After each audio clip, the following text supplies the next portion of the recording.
Welcome to another edition of Our City.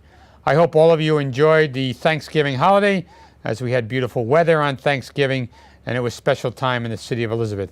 I was at a couple of food shelters with the Portuguese Club, and it was a very enjoyable time. So I hope you enjoyed it with your families as well. A few things going around the city of Elizabeth this week. On Tuesday, December 2nd at 3 o'clock, I'm going to attend the grand reopening of Warnaco Park's track and field complex. I'm going to be joined by Mayor Rich Gerbunka of Linden and Mayor Jamel Holly of Roselle, who also share part of Warnaco Park within their boundaries. Later that evening, the Elizabeth Avenue Partnership, or tree lighting ceremony located at Union Square Plaza, holiday music, costume characters, refreshments, and of course, Santa Claus. For more information, call 965-0660. Wednesday, December 3rd of this week at 12:30, I'll be at the Outlet Collection in the Retail Skills Center located on the lower level. For more information, please call 355-4444. Later that evening, the Greater Elizabeth Chamber of Commerce holiday party will be held at the Crown Plaza Hotel located at 901 Spring Street. And following that event, the Girl Scouts will have their annual tree lighting in the 3rd Ward, located at Summit Road and Park Avenue. A visit from Santa. The Girl Scouts will be collecting canned, non-perishable food items to be distributed to those in need in our city. For more information, call 403-6202. On Thursday of this week at 5:30, I'll attend a presentation and reception in honor of the anniversary of Elberon, a major developer and landowner in the city of Elizabeth. It will be held at the STEM building in Kane University. Also that evening, I'll join Councilman Bill Gallman and Elizabeth residents of the 5th Ward for a tree lighting ceremony, holiday music, a visit from Santa. This will be held in Woodruff Park, located at the intersection of Jackson Avenue, Mary Street, and Adams Avenue. On Saturday, December 6th of this week, a grand reopening and ribbon cutting ceremony of Vitamin World, located at the Outlet Collection in Jersey Gardens. I think I have enough time to stop by and see Santa on one of these trips as well. 1 p.m., the Union County Corrections Volunteer Association will have their luncheon at the Stephen Sampson Center, located on Anna Street. Later that evening, Union County College will have their holiday celebration at the Vic Ritchell Student Commons on the Cranford campus, and I hope to see you there. On Sunday, December 7th, 8 o'clock in the morning, I'm going to join Elizabeth PBA Local Number 4. Their annual Jingle Bell 5K run will be held outside the Outlet Collection at Jersey Gardens, and all proceeds will go directly to Children's Specialized Hospital, and this will be a subject of this evening's show. And immediately following that race, there will be a free Santa Claus fun run where participants will have an opportunity to jog with Santa. That should be fun. Please, if you need more information concerning these events or any other events, please call our Public Information Office at 820-4124. And please stay with us, where I'll be joined in the first segment of the show by Detective Paul Pasternak of the local PBA 4 and Miss Michelle Bowers, the event coordinator at the Outlet Collection.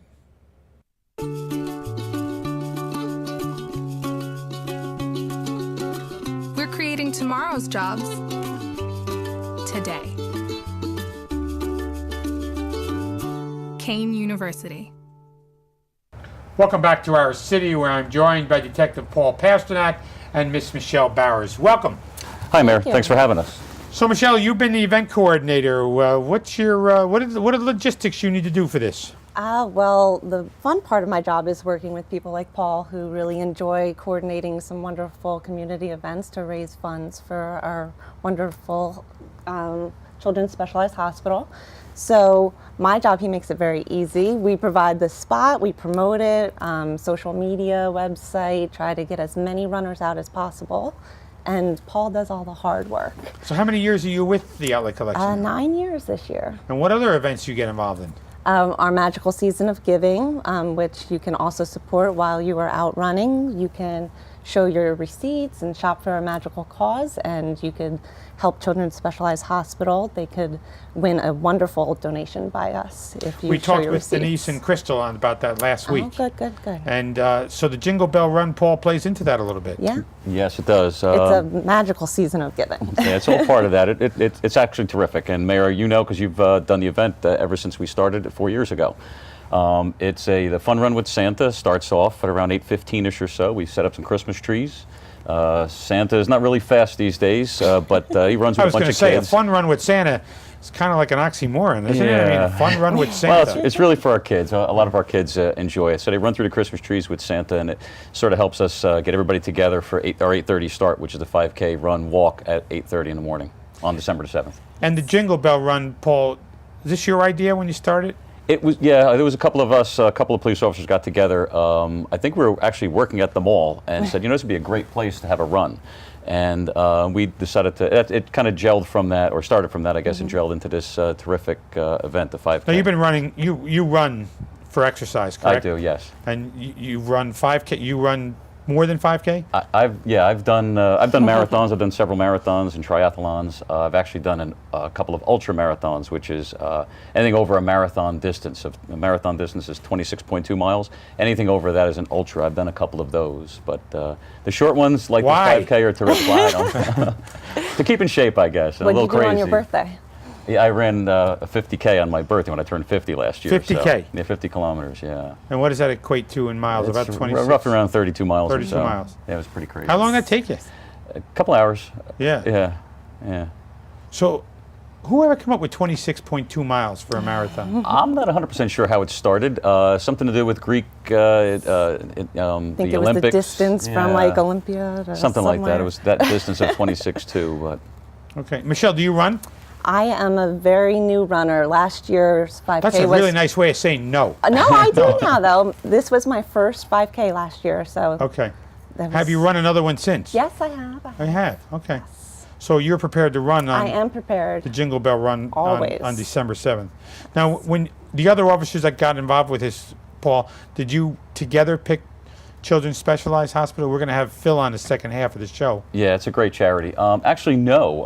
Our first year, our charity was the St. Jude's Children's Hospital, and our idea was originally to start off with St. Jude's, and then every year change the charity. This way, we kind of like share our, our giving, our proceeds. But the second year, when we decided to do a Children's Specialized Hospital, we actually were invited for a tour, and a couple of us went and toured the hospital in Mountainside, and we were just thrilled and amazed at how sincere and caring and terrific the place is, and we decided that that's going to be our charity. So from our second year on, and till we stop doing this, I guess Children's Specialized is going to be our charity. So the people that helped organize with you in the beginning, are they still involved, Paul? You want to talk about some of those guys? Yeah, Or gals? there's a couple of them. Captain Sacker from the police department, it was part of his idea. Sergeant James Kearns, it was part of his idea. Lieutenant Richie Shaughnessy. And these guys run every year, and they help me behind the scenes. Like Michelle thinks it's hard work, but I delegate my hard work to these other guys too. And who do you delegate to? Me. Well, and Crystal, you mentioned Crystal helps a lot too. So Okay. So tell us about, Michelle, when is the event taking place again? it is Sunday, December 7th. The actual run begins at 8:30. You can come by if you want to register that day. We'll be set up by 7 a.m. to start registering if you want to wait it out. Or you can go online right now at jinglebellrun5k.org if you want to register. Right, we have our applications. I don't know if the folks have seen these around. They're around town here and there. We put them at the libraries and various fitness centers around town. The Trinitas Hospital has these out also for us. So if people see these, they fill them out, they'll send them in. You can register that way, or you can register through the internet. Which And you can always find it on jerseygardens.com as well. Okay.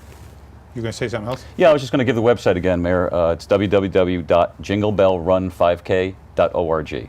And Michelle, what is you mentioned the registration tables open at 7? Yes. So what is the registration fee? How much is it? And what do you get for it? All right, so is it $30? Correct. It's $30, and you get a wonderful bag of goodies, including this fantastic... You have the bag. Well, we have some of the items. the wonderful hat with the logo on it. And in case it is cold, there will be gloves as well for everybody. And then in the bag, there are some other gifts from retailers and some of the sponsors. Well, they're one size fits all, Mayor. You can, I don't know if you want to try them on, but listen, you can even have the hat. You can be the first one to have the hat. No one has this yet, so you can have that. See? That's great. It's perfect. I'm not going to ask you to traffic with these, Paul. I'm not going to ask you to put the hat on, right? But you can have that and give it to your wife or daughter or whoever. Yeah. Yeah, so if the folks register the day of or register a pre-race, everyone gets the gloves, they get the hat, they get what we call a swag bag, which will be a drawstring bag that's going to be filled with coupons from a lot of the mall vendors. And hopefully they'll do our race, have a good time, have some pancakes, because there'll be a pancake breakfast sponsored by IHOP of Elizabeth. Have their pancakes and then shop in the mall. Do we do awards or prizes or anything? Absolutely. Yeah. We have a first place, second place, third place male, and first place, second place, third place female also. And we give that, what do they get? What are some of the awards? Well, the top prize is a $250 gift card from IKEA for both the male and then the female. Don't gets tell the the same. outlet collection. It's all in Elizabeth. We're That's family. true. That's a good thing. They're neighbors. They get along. That was part of it. And then there's a $100 gift certificate for both the second place male and female, and then a $50 gift certificate for the third place male and female. Okay.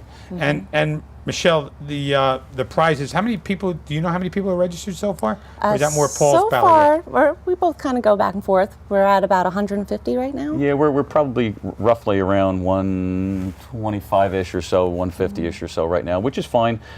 Race day last year, we had probably 130 people show up race day and register. Right. So we had. So is Stephen Home Run Baker coming again this year? Stephen Baker, the touchdown maker. Touchdown maker, yeah. Stephen Home Run Baker was some baseball player from 1920. Okay. Yeah, but that's Stephen the touchdown maker. Yeah, Stephen Baker, the touchdown maker, is a New York football giant who won the Super Bowl in 1990, and he also loves the charity of Children's Specialized Hospital. We had a contact. We asked him to stop by one year, and you know him. You've met him a few times. I know you're friends with him. He's just a great guy, and he's a real sincere guy, and he enjoys the charity, and he enjoys coming out. And he's been out with us the last couple of years. We're going to have to ask him about Odell Beckham's catch last week. Yeah, that was something, wasn't That it? was some catch. I wonder what Stephen thinks of that catch. We'll ask him, hopefully, when we see him on December 7th.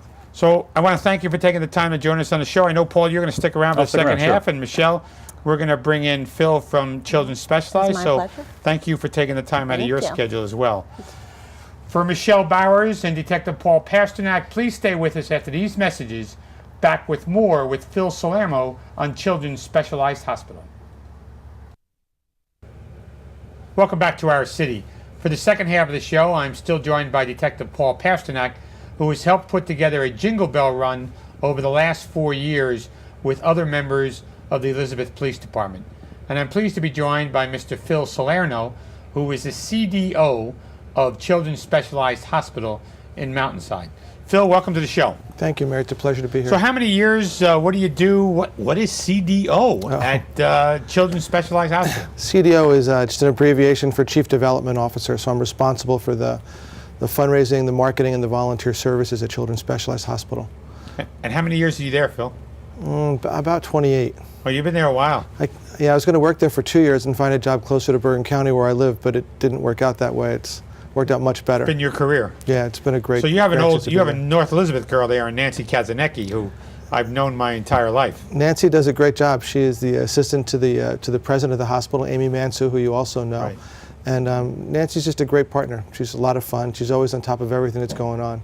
So what does a chief development officer do? I mean, based on development, do you go out and fundraise, or do you go out and build support for the organization from outside sources? Well, we try to do both. I mean, ultimately our responsibility is to make sure the hospital has the financial resources it needs to implement its strategic plan. So whether it's funding an outpatient center, purchasing equipment for patients, or helping to provide seed funding for new programs, it all is a part of our responsibility. And Phil, how many children do you take care of in the course of a year? In 2014, we were already at 24,000 children at the end of October, which is already at 24,000 is the most children we've ever served in a year. And that's at all 13 of our sites around New Jersey. So the 13 sites, that's counting outpatients as well, correct? That's right. And how many inpatient folks do you have? We have a 68-bed inpatient hospital, PSE&G Children's Specialized Hospital, that's on Somerset Street in New Brunswick. And we opened that in fact, the day after the race, December 8th, will be the 8th anniversary since we opened that building. So it'll be a big weekend for us between the race on the 7th and then that anniversary on the 8th. And the one in Mountainside? Well, the one in Mountainside has been around we've been there since 1893 on New Providence Road, and that serves three distinct populations of patients for us. So we have our outpatient therapy program where children already have a diagnosis and come anywhere from 1 to 3 times a week to receive care from one of our therapists.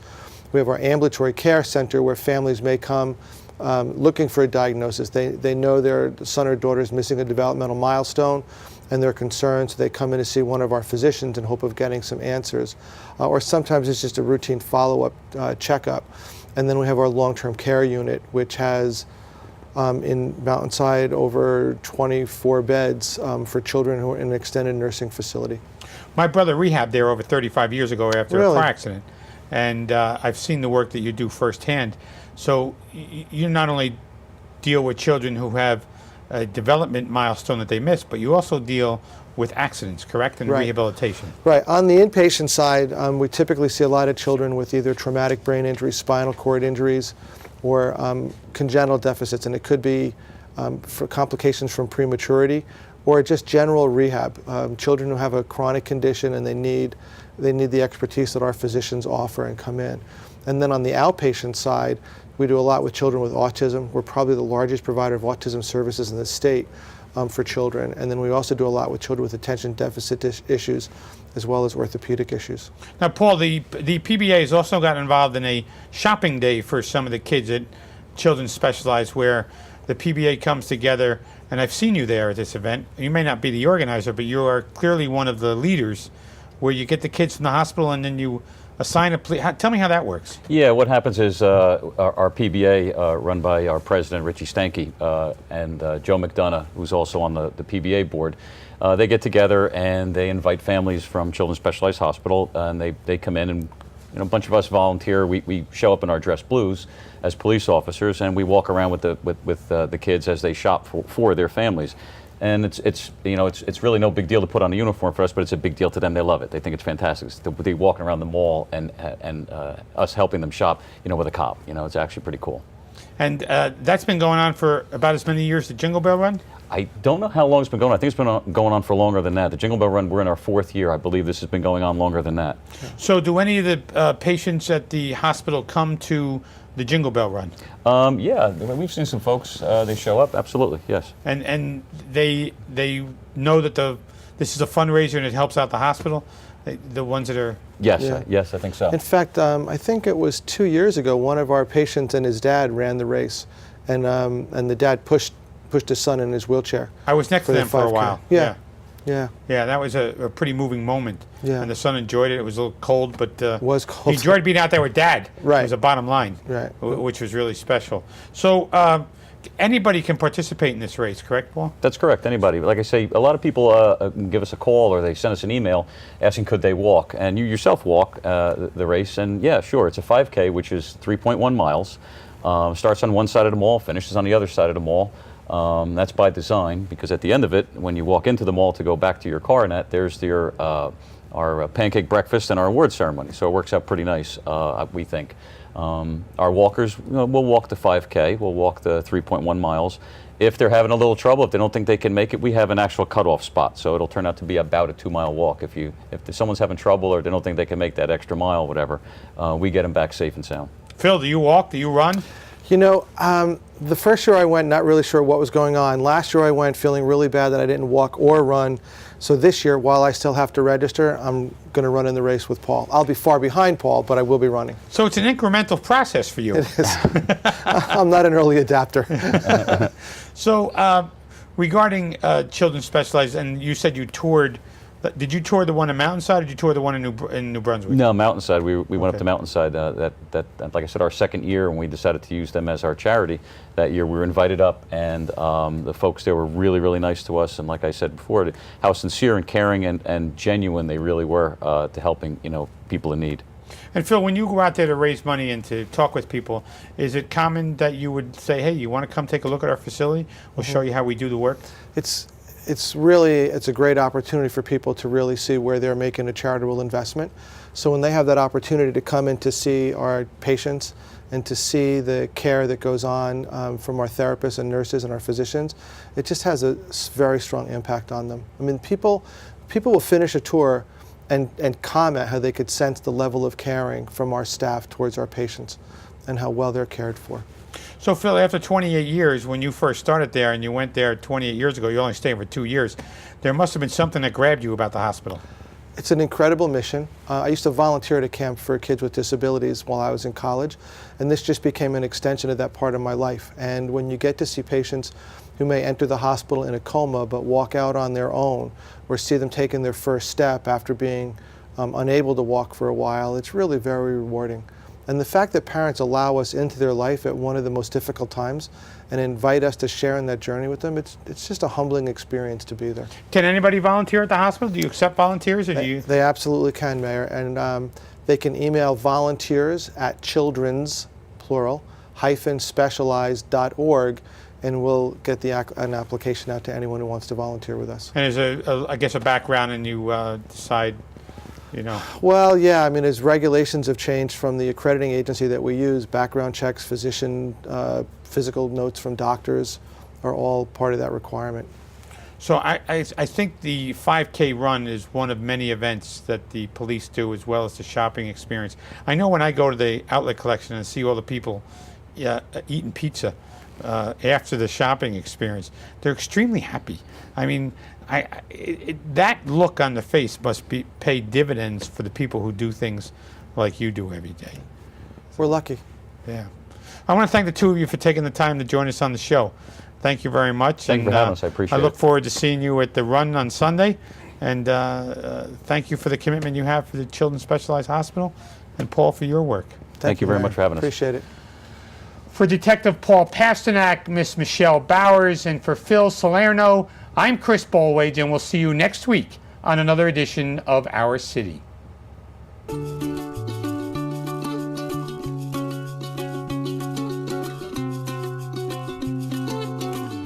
Sometimes you learn by helping others learn. Kane University.